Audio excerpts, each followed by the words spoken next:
All right. I had a myriad of issues with my computer, so I'm trying to make sure everything's configured correctly here. I thought either that or you're incredibly busy with something else because 3 minutes past the hour, frankly, unlike you. Well, my I sat down at my podcasting desk and my mouse was dead, so that was the first issue, and then my audio interface isn't showing up again, so I had to get all that disconnected and reconnected. Sounds like a pain. Mm-hmm. So I think it might be issues with the ultrafine monitor. It seems to lose USB devices occasionally. I have heard of that happening, so you could be on the right path. Yeah. What would you replace it with? Is there anything out there? Man, that's the hard thing. It's like if you don't want the ultrafine, you basically have to go to the Pro Display XDR. If you want that really like full Apple integration where you can control the whole monitor through Mac OS and all of that. So I think I can deal with the shortcomings of the ultrafine, just to save myself the thousands of dollars I'd have to spend otherwise. If only they reintroduced target display mode. They'd probably sell heaps of iMacs just for people wanting good monitors. If only they took the display out of the iMac and just put it in its own case and sold it as a separate standalone monitor for the mid-range people. That can't be much work. Like, it's probably a drop in the bucket of work when it comes to engineering effort at Apple. Yeah, like don't even bother like re-engineering a monitor body or housing or whatever. Just like sell an iMac with no computer in it, and I would buy that in a heartbeat. Exactly. It's too simple. There must be something we're missing for them not to have done that already. I mean, they used to do it for years. Yeah, but to not continue doing it. Yeah, I don't know. Well, good morning. Good morning. And welcome to 3 years of podcasting. It's actually unbelievable. Like, it does not feel like it's been 3 years. It doesn't. It's, we said we're coming up to 3 years for quite a while, but when I actually think about it, it's quite a long time to be doing it. And very consistently as well. Pat myself on the back for that. And you, of course. Yeah, just the fact that the two of us have been able to maintain a schedule for 3 years of consistently uploading podcasts is insane on its own. We had a little competition to give away a HomePod Mini, and I have selected the winner already. All right. And I think it's a very worthy winner. So people who retweeted the show post for the last show on Twitter and people who left a comment on the Reddit show thread. What are you doing? Drum roll. Oh. I thought you were messing around with the monitor again somehow. I was building anticipation. Excellent drum roll. So the winner came via Twitter, but they actually had a comment on the Reddit post as well. So we do know a little bit of information about this person. And just so I don't keep you in suspense anymore, it is Matthias Edgar via his retweet on Twitter. But his post on Reddit actually was, "Congrats on 3 years, guys. I know you joke that your listener base isn't the biggest, but I've been listening since the first." And wow. So I can't think of a more worthy listener to give the HomePod Mini to. Man, someone's been sitting here listening to us through 3 years. Mm-hmm. Cool. That's awesome. That's going to be, I guess I'll reach out through Reddit and Twitter and we'll figure out the best way to arrange this. I believe, because I did read that Reddit post, I believe he is located in the UK. He is from a Londoner. He's a Londoner. Okay. According to his Twitter bio. So we'll have to get some shipping arrangements made there. But awesome. Congratulations. Thanks for putting up with us and being a loyal listener to the show for that long. Probably ship it straight from Apple UK. It might be the best way to do it. Yeah, congrats, Matt. Awesome. Very happy for you. Still don't have one myself. I don't either. I actually I kind of figured that at the time that I go in and purchase and ship a HomePod Mini, I'll probably end up buying one for myself because I won't be able to resist the temptation being on the purchase page. You're not going to ship it from the UK Apple Store though, so that might reduce the temptation at least a little. I'll just go to the store and buy two, and then I'll mail one overseas. Although with the way the post has been behaving around here, at least, it might take a month to get there at that rate. Yeah. We got a ton of other really nice comments from listeners as well. Yeah, we did. Coffee Addict says that we make long car rides bearable. Good to hear that. And that they're a coffee addict like me, as I drink a cup of coffee. Oh, yeah. Yeah, I wish there was a more regular way to get the audience feedback and interaction that we get on our giveaway posts. That was a big driving factor for this year to do another giveaway. Is that I know we have listeners, but it's hard to see them or even get a feel for people's opinion on us in the show. But our giveaway posts tend to draw out nice words, whether that's because it's true or because they just really want whatever we're giving away. Either way, it's good to read. Definitely the second. Basement Work, who won the AirPods Pro last time, reported that the AirPod Pros are still holding up well. Was that from the 2 years? Yeah, that would have been a year ago that we sent those out to him. Also some feedback from Literally Thorough, who says he's all about hard floors with rugs in most rooms. That was some good feedback on the flooring debate from last show. Man. Yeah, apparently this was a more polarizing thing than I realized. And I guess you and I are in the minority enjoying carpet. Yeah, it seems like it.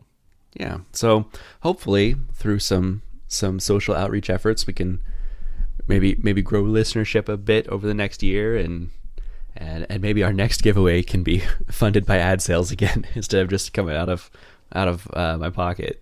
Yeah. Thanks again for funding that. I'm happy to do it. Paying people to say nice things about us. We could do that every show, really. Yeah, we could.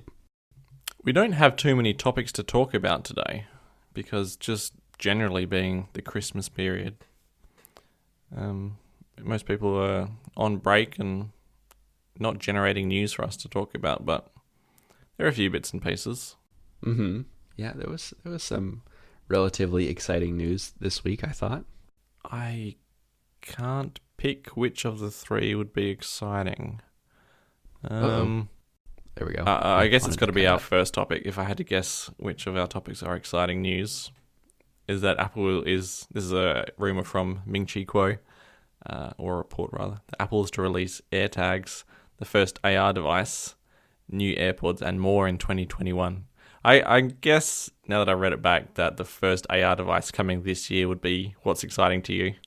Right, yeah. I just threw another link up there in the show notes just highlighting the AR specific aspect of this rumor. But yeah, the fact that it seems like these AR glasses might be coming a little sooner than I expected, at least. That's definitely the exciting part for me. AirTags finally as well. Surely they have been, polished and ready for maybe 12 months already. And Apple's just waiting for a time to release them. Yeah, if John Prosser is to be believed, then they're already produced and just sitting in a warehouse waiting to ship. Related news to that is that The Verge has reported that Tile is prepping an AirTags competitor that could let you find lost items through a wall. So that would be using the ultra wideband tracking UWB. Right, yeah. I don't know what to think of Tile making an ultra wideband competitor. It partially makes me worried that Apple's been sitting on AirTags too long, and that Tile's going to beat them to market or come out at a very close to the same time, and whatever unique advantage AirTags offered is going to be lost on the already more popular Tile brand adopting the same features. Why is that an issue though, to have multiple products, similar products on the market? Uh, it's not necessarily an issue, but if we have two trackers that do basically the same thing, and one is, I mean, Apple's a big brand, so this might not be a big deal, but one's Apple brand and one is Tile, who's been making trackers for like 10 years now, it seems like people might jump into the Tile version more than the Apple one. And I just want to have something unique and special. I want to get AirTags. I want to say, look what this does over the competition. It's so much better. And the fact that Apple's opened up the Find My APIs to third parties, I think this is a big push to combat any anti-competitive behavior that Apple's been targeted about recently. And so I also kind of wonder if this is maybe deliberate move by Apple and they're waiting for Tile to be ready and they're going to have like a launch partner. They're saying we're launching AirTags and we've opened up the API for third parties and here's the CEO of Tile to talk about what they're doing with the API. Mm-hmm. Yep. I think, you might be on the right track there. But I don't know. I don't like Tile. They've got a bad taste in my mouth just because of how outspoken they've already been about Apple being anti-competitive just when the rumors of AirTag came out 2 years ago. The fact they started complaining as soon as there are rumors makes me not on their side. Okay. I like how the article just names AirTags as if it's like officially the name and a product already. When I read the title, Tyler's preparing an AirTags competitor, I actually thought there must already be a product called AirTags for them just to drop the name in the title like that. It's not like Tyler's prepping a rumored AirTags or a competitor to the rumored AirTags. It's just like AirTags. That's what it is. It's coming out. This is the name. I think even people who don't keep up with Apple rumors have heard of AirTags by this point. I mean, it's been a year and a half of they're coming out any day now. So it's just in like the public consciousness now. I'm still not too sure where I would actually use my AirTags besides my children. There I am, just dropping AirTags in. There you go. I mean, I'll probably stick one in like my laptop bag and maybe on my keys. It's hard to think about things I would use it with right now when I haven't left the house for a year. But when things open back up and I'm traveling more, especially now that I'm working remotely full time, I will be making maybe like twice a month trips into the office, which is a couple hours away from here. So I will have like a set amount of gear that I travel with during that time, whether it's just work computer or whatever, things that I can put trackers on that will make sense. Yep. So when, is there any horizon in sight for getting back out of the house for you guys? No, definitely not. Okay. I mean, maybe if the vaccines rollout goes really well, but you got to combat, I don't know what it's like in Australia, but you've got to combat, like, there's a large portion of the population that like doesn't believe in vaccines in the US. So the rollout might take a long time before it can effectively handle the coronavirus. And that's also dealing with the fact that we have very limited supplies right now. So first responders and like medical staff are the only ones getting it. But just from what I saw today, like number of new cases from like Christmas, I guess it's just about close enough to Christmas, or at least holiday traveling. New cases have really started to spike just in the last day or two. So I think it's about to get even worse, actually. Jeez, okay. Yeah, I would say there is a vocal minority of anti-vaxxers in Australia as well. Mm-hmm. But certainly a decent percentage of just generally vax skeptical people, I guess you might call them, or vaguely hesitant vaccinators. But right. When it comes to the crunch, they would still vaccinate. Yeah, I think it's fair to say it's a vocal minority. It feels like there's so many more people that are anti-vax now because like the only people you see talking online are people with strong opinions either way. But I do feel like the fact that there's been such a vocal minority makes more people question it than they would have in the past. Because they're like, oh man, there's people saying this is going to make you more sick than it's going to help, or there's a risk of like a really serious side effect, whereas before they would have just trusted their doctor. Right, yeah. What else is in that rumor? New iPad Pros coming out as well. Right, and this is with the micro LED backlights. It seems like a real stopgap solution here with micro LED backlit LCD displays. It seems like this might be a 1-year product iteration because rumors were initially saying as early as this fall we could be seeing the OLED iPad Pros instead. But it seems like more recent rumors have been saying those are coming more likely in early 2022 now. So these mini LED iPad will probably come out in March then? That's typically when we get new iPads these days. I feel like March is the iPad month. The current iPad, which was released in March last year, 2020, that was the one that just had the A12Z, so it wasn't and the lighter, so it wasn't really an update over the it was an update over the previous one. It wasn't a major update. Right. And the one before that, so the actual update, we'll say, was in October 2018. So that's fairly long in the tooth. And then if you look at the pattern of releases, it goes like November, March, June, November, March. That's all the way back from 2015 until last year. Okay. But then if we also consider that the March 2020 update was fairly minor, I'm going to guess that we're going to see the updated iPad Pro probably March or mid-year. Yeah, I think that's a safe bet. I still don't know if it's going to be a big enough upgrade in my mind to jump from the 2018 iPad Pro I have, especially when the OLED model is going to be just around the corner at that point. Mm-hmm. So I don't even know what they're going to bring to the iPad at this point. It's got like the new design in quotes, which is just a fantastic design. I don't want them to even change it. Right. Amazing battery life, great speakers, already a great screen. Yeah, they just make it a little bit faster, give it more RAM, I guess.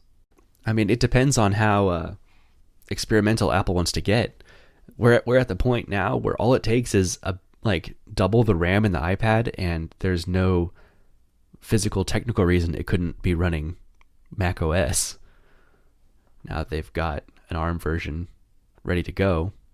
Do you have any worries about the iPad now that we do have ARM Macs? Because isn't the MacBook Air, the M1 MacBook Air, just like a good iPad now? A better iPad? I think they certainly both have their own niche. Maybe for, I don't know, I was going to say content consumption, the Air is okay, but as far as creation goes, and this is weird to say, it seems very opposite to me, but content creation feels like it would be better on an iPad. Things like drawing, you just can't do on a Mac. The Apple Pencil is a huge tool for that. Photo manipulation, some people, I'm not a professional, so this is a very amateur assessment, but I feel like might be nicer with the precision of an Apple Pencil than a mouse, but you probably have a more nuanced view over that than I do. Take it or leave it when it comes to that sort of stuff, but I'm not really doing like pencil type edits to my photos generally. It's more just sliders and that, and occasionally like spotting or healing. It does seem like we're right on the border of these device categories merging, which is something that Apple's always been adamantly against. But when macOS can run iPad apps, I mean, I don't know why they don't just put macOS on an iPad with more RAM and call it the new MacBook, you know? I think that the form factor we currently have, where you've got an awesome standalone tablet, you can snap it to the Magic Keyboard and have an awesome keyboard trackpad experience, like that's already great. Just give us the macOS or whatever when you're snapped into the keyboard, and it's a win-win. Yeah, I can see a few issues with touch input and pencil input on macOS, but I mean, a few years of engineering to resolve that.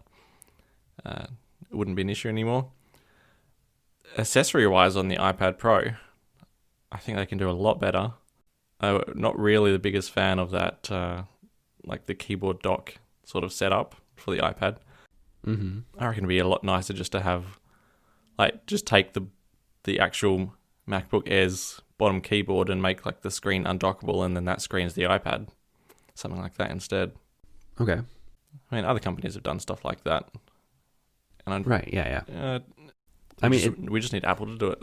Yeah, it sounds like we're describing a similar product, just with slightly different engineering approaches to it.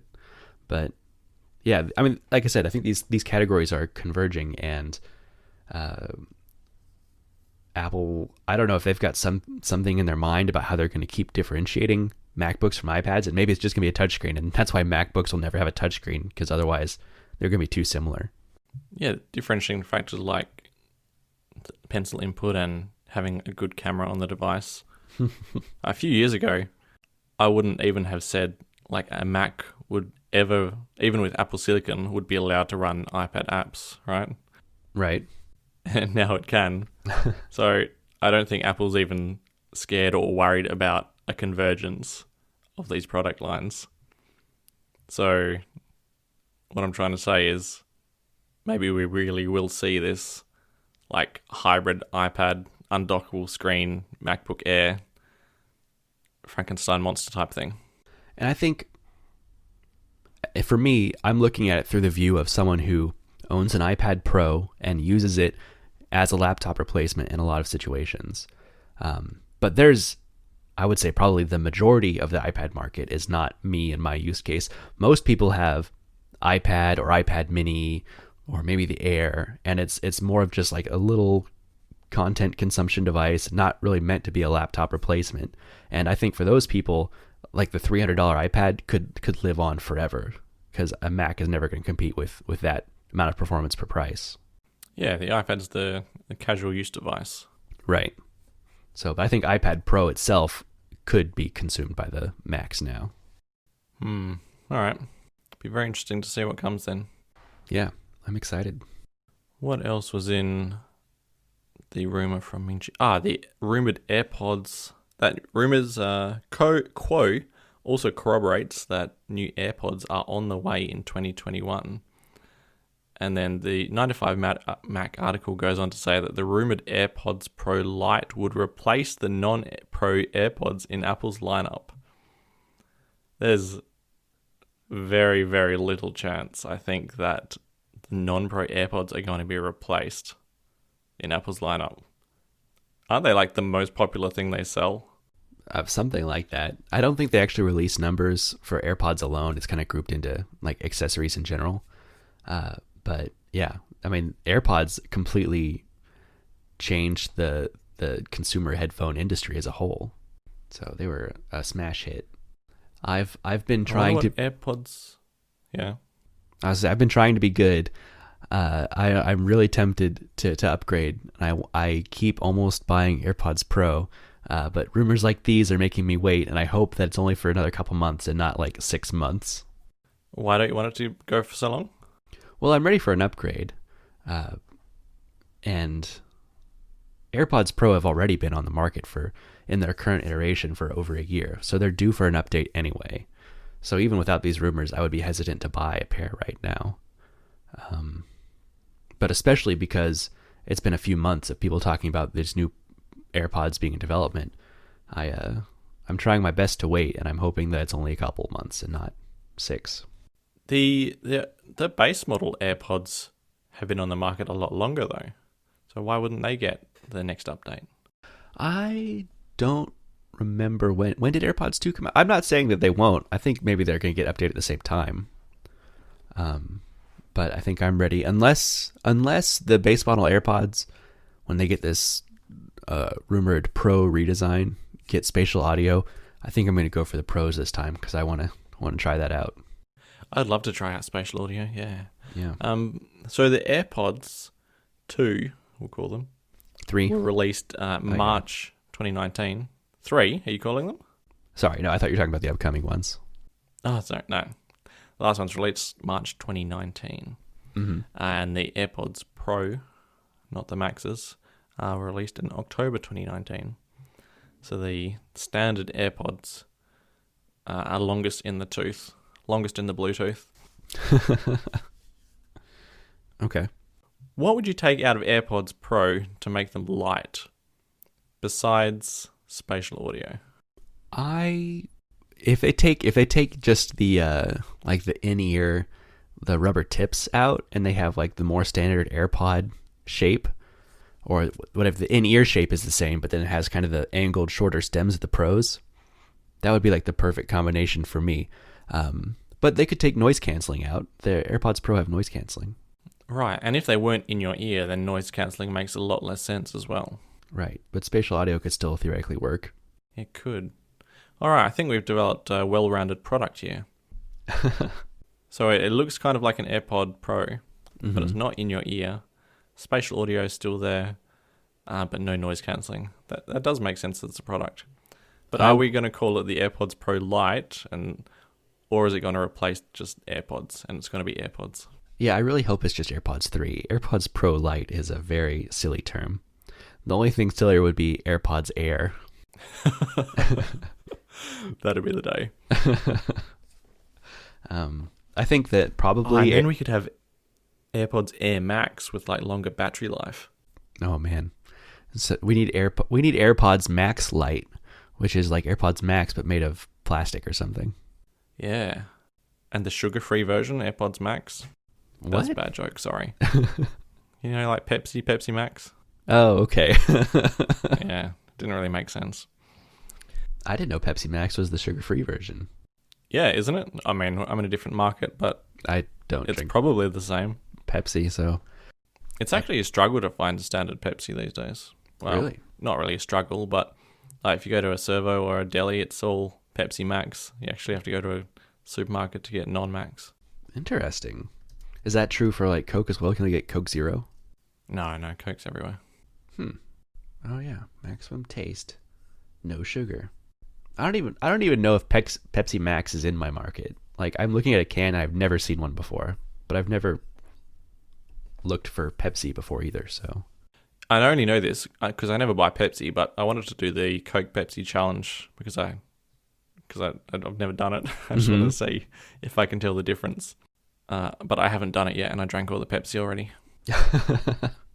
What you've got to do, and this might be really hard to do now, you have to get Coke, Pepsi, and New Coke,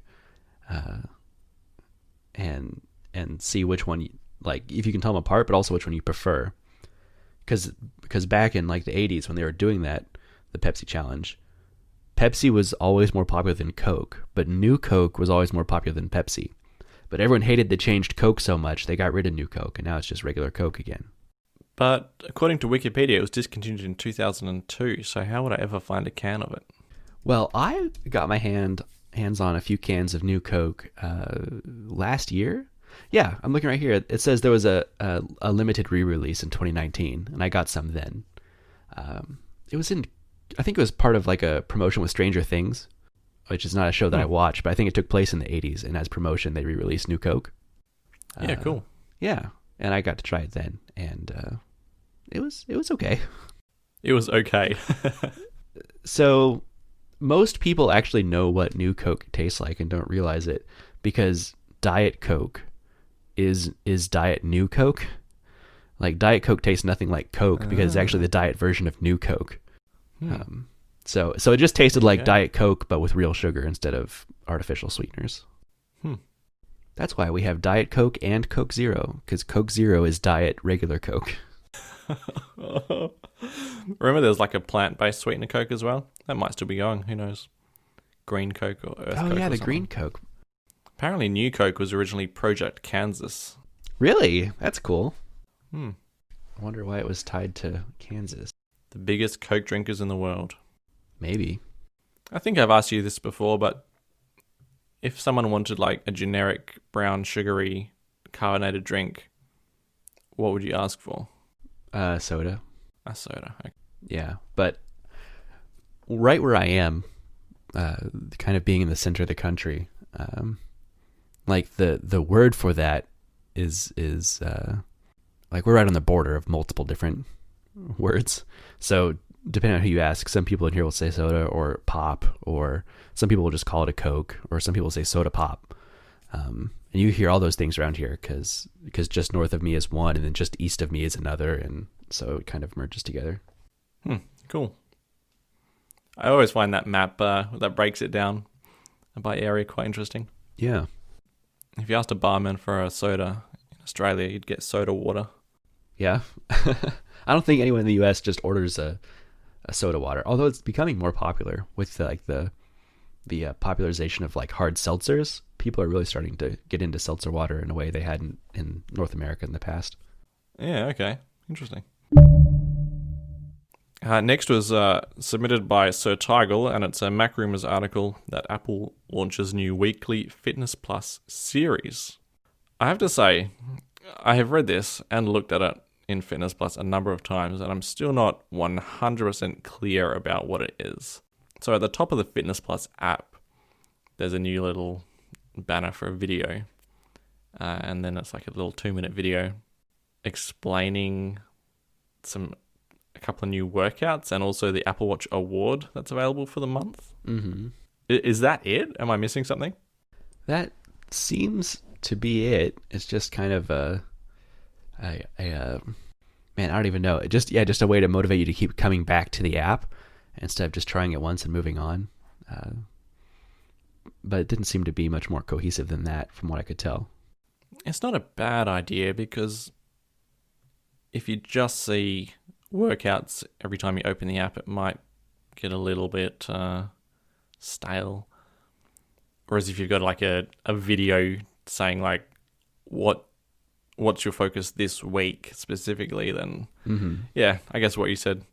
So I have not gotten much of a chance to use Fitness Plus since our last talk, with being the holidays and spending time with people and not getting much time to myself. But it seems like you have been diving into it quite a bit here in the last few days, at least. I've got quite the routine at the moment. Wake up in the morning and just smash that yoga button. Mm-hmm. A couple of minor complaints, you have to complain about things, really. Whichever like audio subsystem or whatever it's using is just kind of funky. It's not like any other Apple app. Like there is an AirPlay button while you're watching a fitness session, but it doesn't give any AirPlay targets for some reason. And then if you just use the system AirPlay, that sometimes works, because I want to like have it on my phone, the video, of course, but I want the audio coming out of my HomePod. Okay. And most of the time, it doesn't appear in the in-app AirPlay menu, but in the system menu it appears, and most of the time it will send the audio to the HomePod. But then a couple of times, like, it'll keep the audio on the phone and then send whatever was previously playing on my phone to the HomePod. So yeah, there are a few little bugs there to iron out, because it's weird. Like my routine might be to listen to the news and then do a Fitness Plus session. And it will start playing the news again on the HomePod and the fitness session on the phone. I didn't even know that was possible for like the phone to have 2 different audio sessions simultaneously. Yeah, it doesn't sound like it should be. No. It seems like Apple got a little overzealous trying to protect their workouts. Because I think since day one of Fitness Plus, there's been open bugs relating to AirPlay with the Fitness Plus videos.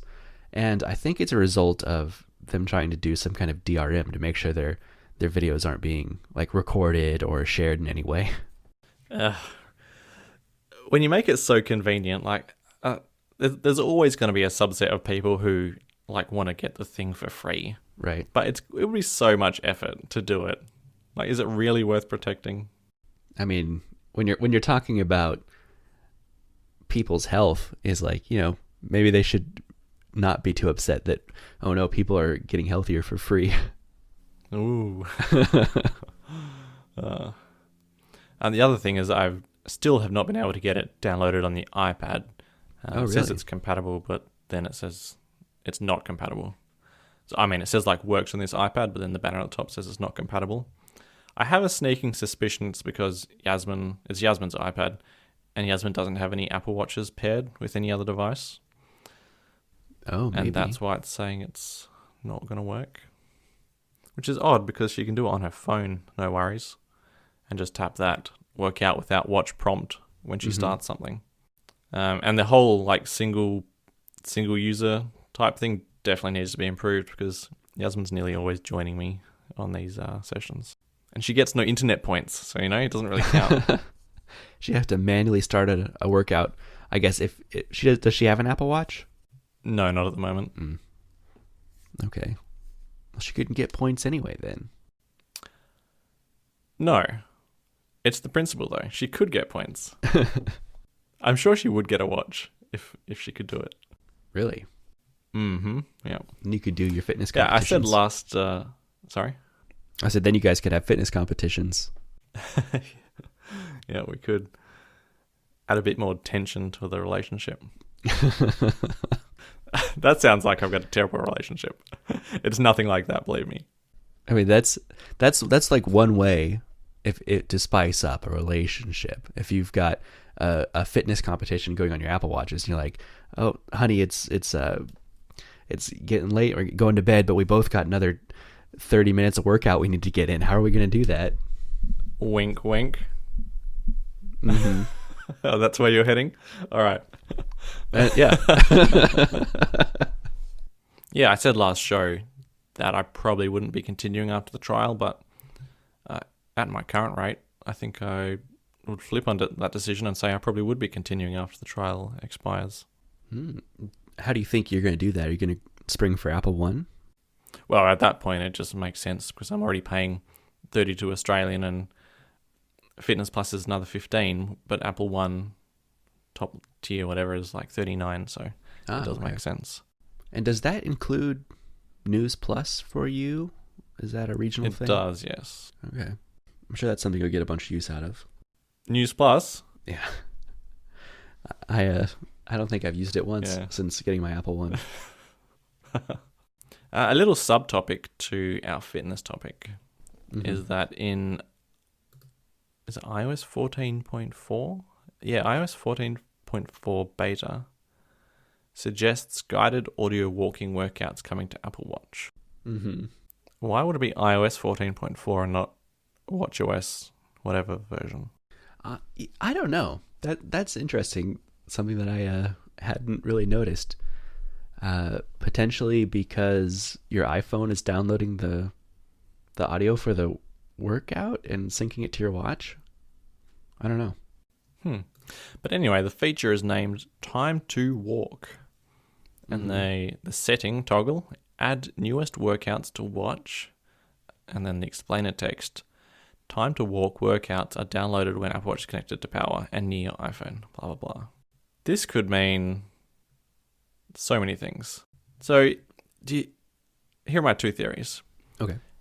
Either this is just like a stand reminder type scenario, so it's just like a little watch function, and it's just like a pop-up thing on your wrist. Or my second theory is that it's like a full-on addition to Fitness Plus. Now, the first option, it would just be something that's free, something, maybe like a teaser or a taste of what Fitness Plus could be for watch owners. And the second one, well, obviously paying for it if it's Fitness Plus. Mm-hmm. I'm probably leaning towards the first one, because to add something like this to the settings app, but then require you to be subscribed to Fitness Plus, just seems a bit weird. And to clarify, it's just in the workout settings section on the watch app on the phone. It's not in the fitness app. What does a guided audio walking workout entail? Like, exactly. Telling you to alternate between like pace speeds or what? Like, I don't even know what it'd be guiding you through. How much can you vary walking? Right. That you need to explainer. I feel like this is probably going to be something that gets turned off for me. I feel like even with just the latest version of watchOS, the time to this and time to that updates have started becoming more intrusive than helpful, between being told to stand or being told to breathe or being told it's time to wash my hands when I get home from being out or whatever. It's gotten to the point where I just ignore them or dismiss them out of habit, and they're not really beneficial to my life anymore. And so adding another one, I don't think that's going to help either, especially with something like walking, which isn't just, I can stand up for a couple minutes and it gets better. Like going on a walk is a pretty big time commitment. Yeah. Time to leave your house for half an hour. But Right. I just put my pajamas on. I'm exactly the same. I definitely have watch notification fatigue, and I've turned off pretty much everything. Even activity sharing, I only just turned it on because I thought it'd be interesting to see what you're doing specifically. No, Okay. just kidding. But spying on me. But even that's too much, I think. Basically, like the only things I really want are like messages from messaging apps. Mm-hmm. And I had stand notifications actually turned off when I wasn't at work, but I do like having them on just for my working hours, so I just leave them on now. Mm-hmm. It's very easy to sit down for work and then not get up for 4 hours. Right. Yeah, that was always my notification back when I was working in an office, like to stand up and go get a drink or something. But now that I'm home, it's less helpful. So any other theories about what time to walk might mean? My only thought is that maybe this is some kind of like stationary indoor workout, like I don't know, walking in place or knee raises or something like that. Something that makes more sense to be done in the span of a couple minutes and not a notification to leave your house. But I've just noticed this extra bit of explainer text as well. Completed workouts are deleted automatically. It's almost like there are a limited number of things to complete. Maybe they're like quests, some sort of gamification of going for walks. Yeah, something you could like earn an award if you do all of the walks for the month or something. Well, we should find out fairly soon. Yeah, probably in the next month or so. What have we got next? This is just a bit of a laugh, but a trending topic on Twitter was whether you throw out your iPhone box or not. And I would never throw out a box. I assume you're in the same boat. Right. Yeah, I have boxes full of boxes in my basement from almost any device I purchase. Like anything that's like more than $50, I usually keep the box for it. Yeah, exactly. Like you might need to return it at some point. You might want to sell it at some point. Mm-hmm. Unless it's something massive, like a fridge. I'm not going to keep the box for it. Especially Apple boxes, they're quite nice. So you want to hold on to them. Right, yeah. And they help your resale value quite a bit and have some inherent value on their own. There's always people online selling, like an iPhone 6 box for $15 or $20 or something. There's a whole secondhand market opportunity here. That's right. I had for a while in my old office a wall of all my boxes between iPads and iMacs and phones, and it was enough that I had saved up to cover a whole wall. So wow, yeah, and it's a neat display, especially with the cool art they usually put on their boxes between colorful wallpapers or whatever. Remember the series of iPhones where it was just like an embossed iPhone on the box? Mm-hmm. That was the 7? 6? 7? And the theory was they just didn't have time to actually print it? Yeah, I vaguely remember something about that. I don't think that's necessarily the case. They didn't have time to print it.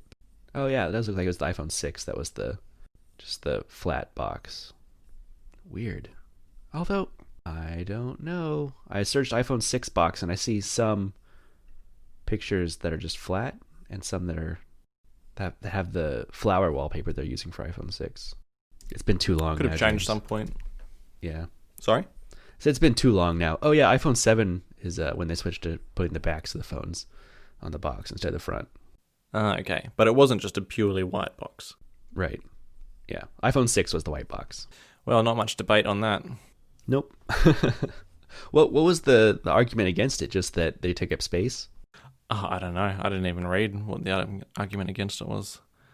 It looks like the original tweet is just said, I don't know who needs to hear this, but throw away that box your iPhone came in. You don't need it. You never will. But you will need it. I mean, it increases the resale value of your phone, that's for sure. Yeah. I mean, I guess there's people that use their phones into the ground until they have no resale value.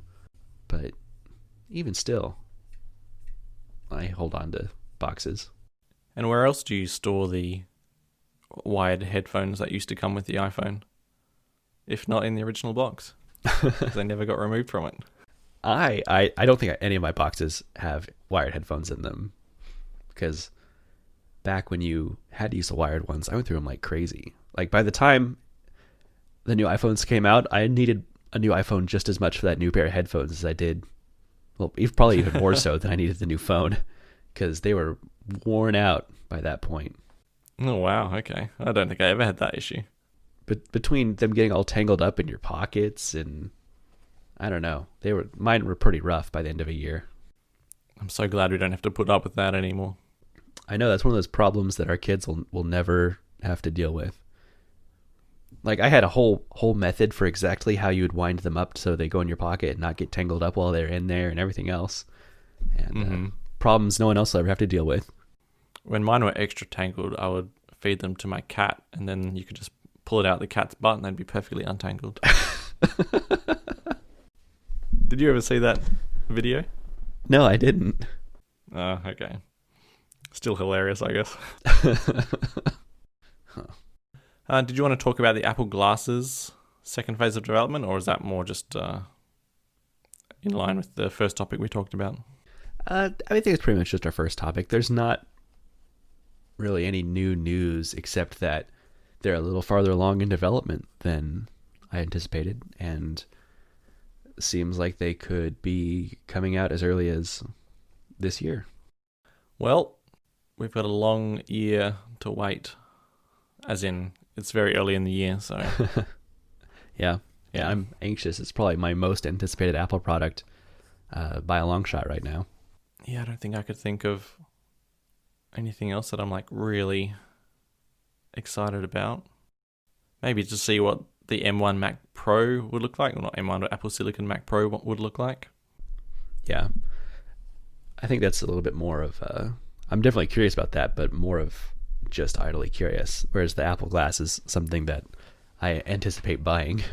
So kind of like the Apple Car. I'm excited to see the Apple Car, but I'm probably not going to buy one when it comes out. No? I mean, I don't know. Maybe it's just me, but I expect this to be like a $60,000 car or something that I probably won't feel like jumping on at the time, especially because it's not probably going to be a family car, which is what it would be replacing for me. It's actually going to be a single user car, not even an option to have two people in it. Well, you can buy an extra seat, but it's like another $10,000. Unless you're in education, and then you can have all sorts of people in it. An Apple school bus? Yeah. $100 off as well. All right, I basically need that for all my kids. I'm James VDM on Reddit and Twitter. And I'm Jellywoot on Reddit and Twitter. And the show notes are posted at reddit.com/r/the-r-apple-show. Well, 3 years. All done. It doesn't feel like we've been doing this for 3 years, but if I think back to like when we recorded the first episode, for some reason that feels like a lifetime ago in my head. It does. It feels like a long, long time ago. Yeah.